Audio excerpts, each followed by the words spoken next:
Is keto the worst diet for the brain? I think before we answer that question, we should describe what a ketogenic diet is, or a keto diet, Yes, as it's please. popularly described.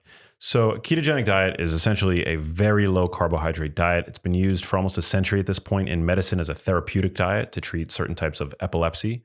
And now it is under rigorous study to see what that diet as a therapeutic diet can do for patients with Alzheimer's disease and other neurodegenerative conditions where there is a sort of inability in the brain to generate energy at its full capacity from sugar. So the primary, under normal everyday circumstances in the fed state, your brain is using glucose as a fuel source. 100% of its energy needs are coming from sugar. But if you were to fast, for example, that sugar, where would that sugar come from, right? So the brain has to have sort of a backup fuel source.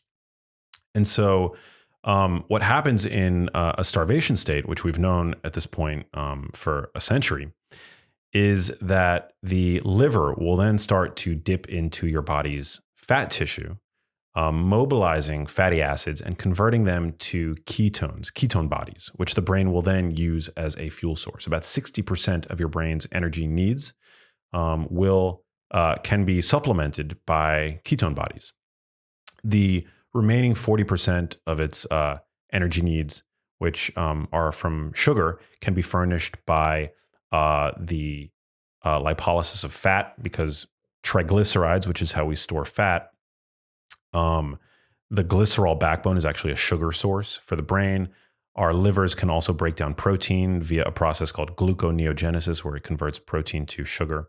But essentially, a ketogenic diet is a very low carbohydrate diet that mimics the effects of starvation. It allows us to essentially eat, right? It allows us to nourish our bodies with protein, with micronutrients, while still also spurring this ketogenesis, the process of ketone creation. And again, it's a therapeutic diet. There's lots of research on the ketogenic diet for neurological conditions. Not enough in my opinion, but it has been used for a long time to help treat epilepsy. But the ketogenic diet has become very popular. You now see like lots of keto products on the market, and what that generally implies is that they are low carbohydrate products, because the ketogenic diet, again, is a very low carb diet. Usually, by calories, the majority of the calories in a proper keto diet are going to come from fat. Okay. Now, is it a good diet for aging? So, when it comes to aging well, right, and living a long time, you look around the world at various long-lived populations, and what you see from those kinds of studies, those kinds of cross-sectional observational studies, is that lots of different dietary patterns work, right? You can look at the so-called blue zones, which is in my estimation, a cherry-picked handful of parts of the world where people live a long time, and none of them are on the ketogenic diet. They all eat some kind of plant-forward diet. None of them are vegan, but they eat sort of plant-predominant diets with fish. You can look at Okinawa, for example, where they eat lots of rice, they eat lots of tubers, lots of fish. They also tend to undereat. They practice something called harahachi bun mi, which is they eat till they're 80% full, which might be a form of calorie restriction, which is possibly what we can attribute their longevity to, right? Other parts of the world, they eat very differently. Like the Inuit, they eat very high fat diets. Hunter-gatherer tribes, where they have low incidence. They might not live a very long time because they don't have medicine, for example, but they have low incidence of chronic disease, like the kinds of chronic, non-communicable diseases of civilization that we have. Certain populations like the Maasai eat, or the Hazda eat lots of animal products, milk, meat, blood, stuff like that. So humans are highly adaptable, and they can thrive with many different types of diets. I think that's true. And very few of these diets are ketogenic. Maybe the Inuit have adapted to a very high fat, moderate protein, low carbohydrate diet, and maybe they're in ketosis for much of the time. But even the Hazda, they eat lots of fruit and honey. And so I don't think we have any good evidence to say that the ketogenic diet is associated with longevity or a long health span. So I would say that we don't have good evidence to say that.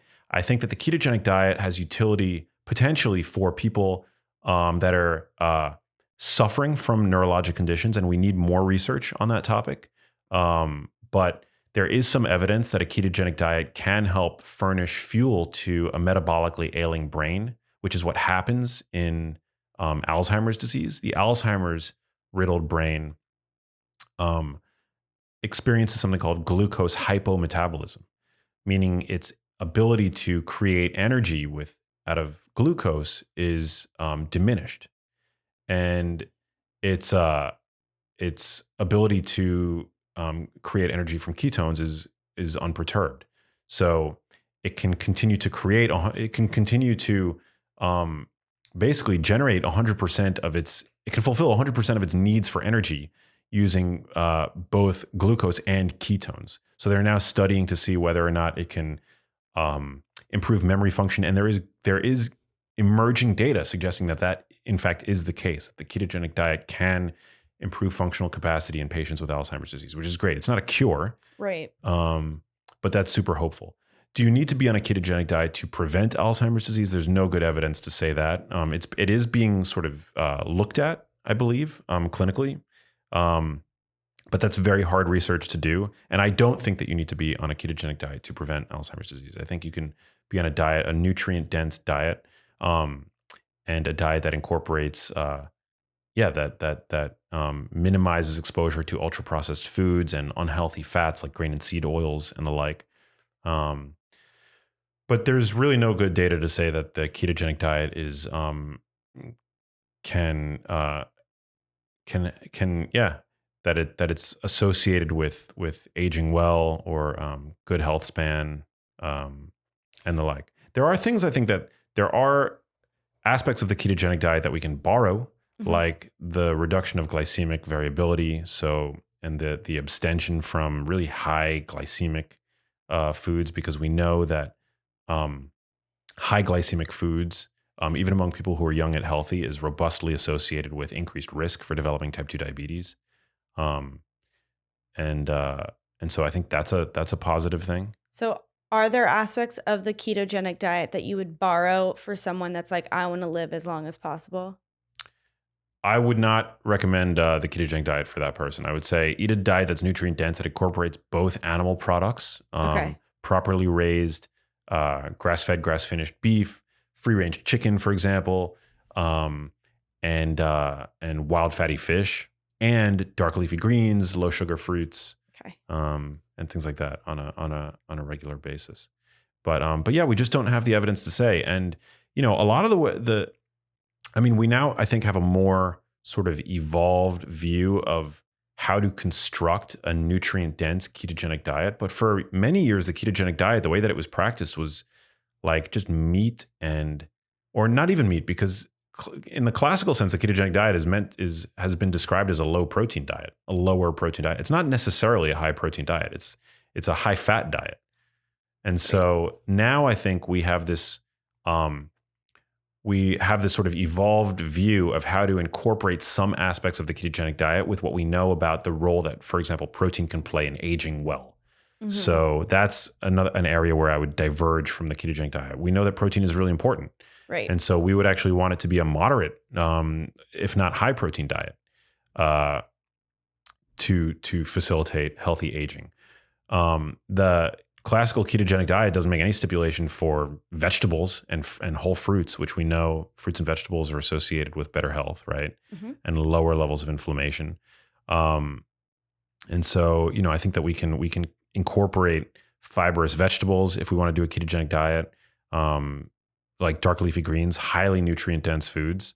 There was a study that was just published in 2021, I believe, by one of the researchers, Ty Beal, who looked at all the most nutrient dense foods, and organs like liver was at the very top, dark leafy greens at the very top,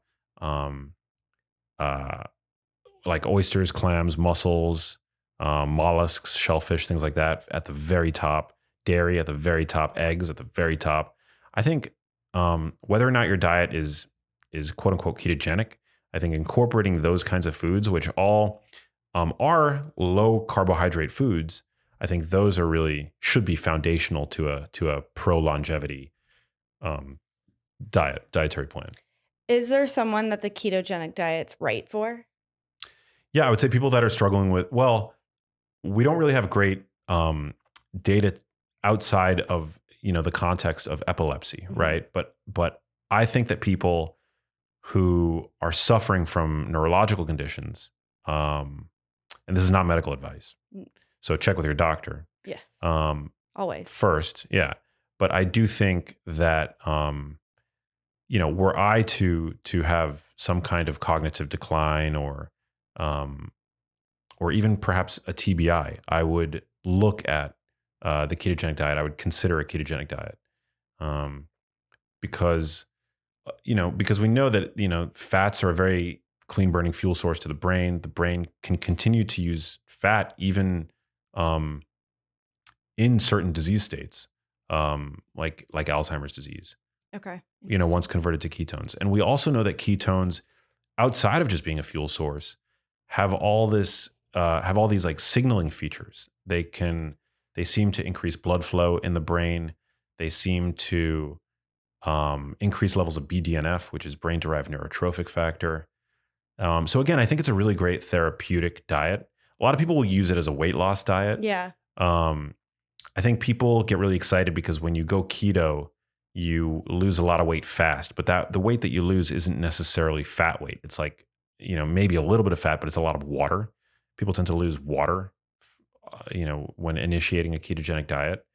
Um, and I think it's important for people to realize, and also ketogenic diets are very hard to maintain.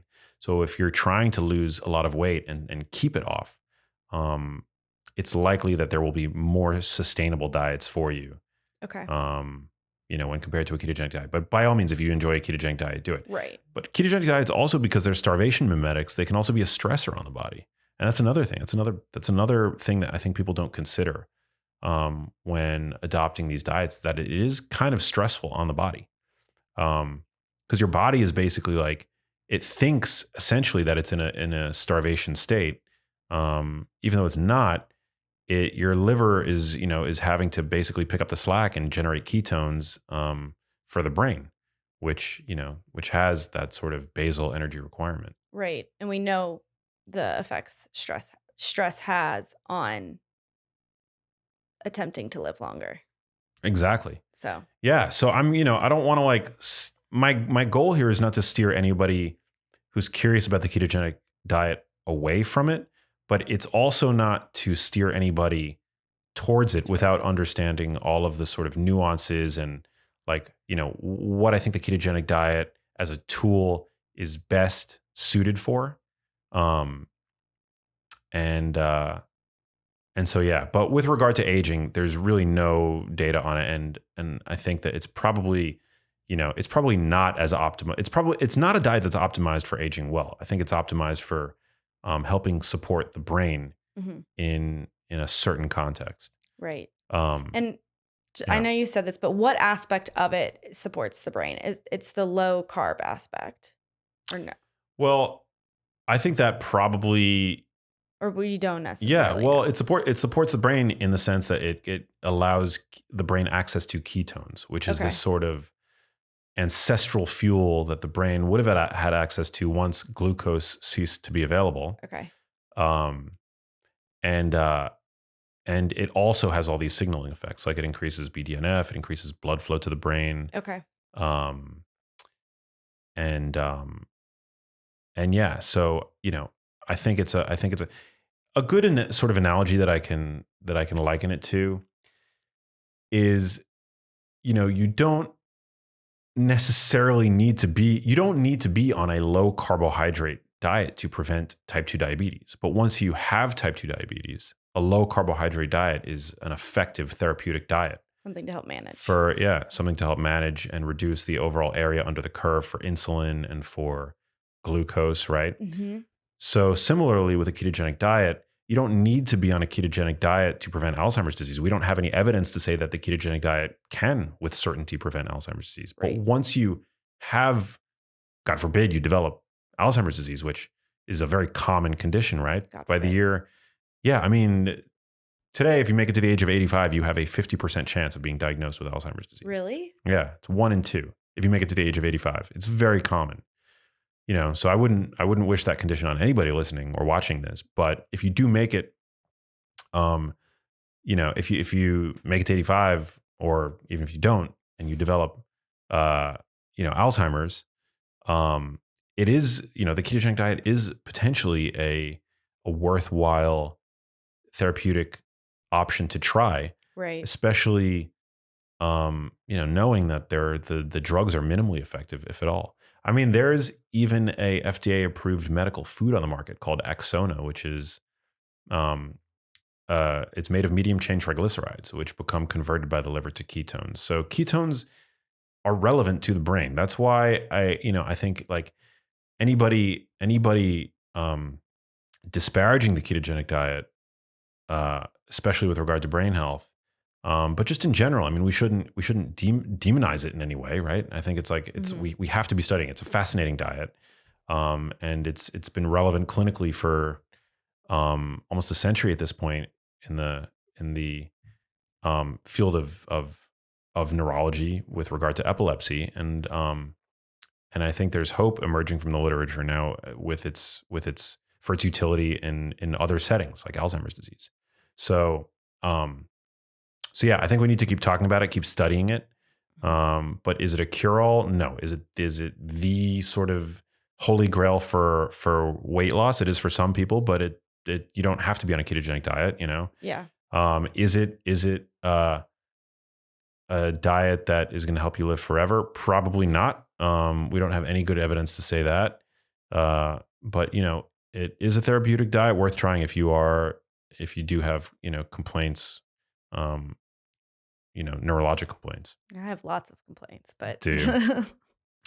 just kidding. But yeah, don't adopt any new diet or exercise program without checking with your doctor, especially especially if you have a medical condition and this was not meant to be interpreted as medical advice or to replace the advice of your physician, of course. Hey, if you like that video, you need to check out this one here, and I'll see you there. And we know that protein is the most satiating macronutrient. So look for a food, preferentially pick snacks that are high in protein. Okay. That's why I always go back to Greek yogurt. I go back to low sugar beef jerky.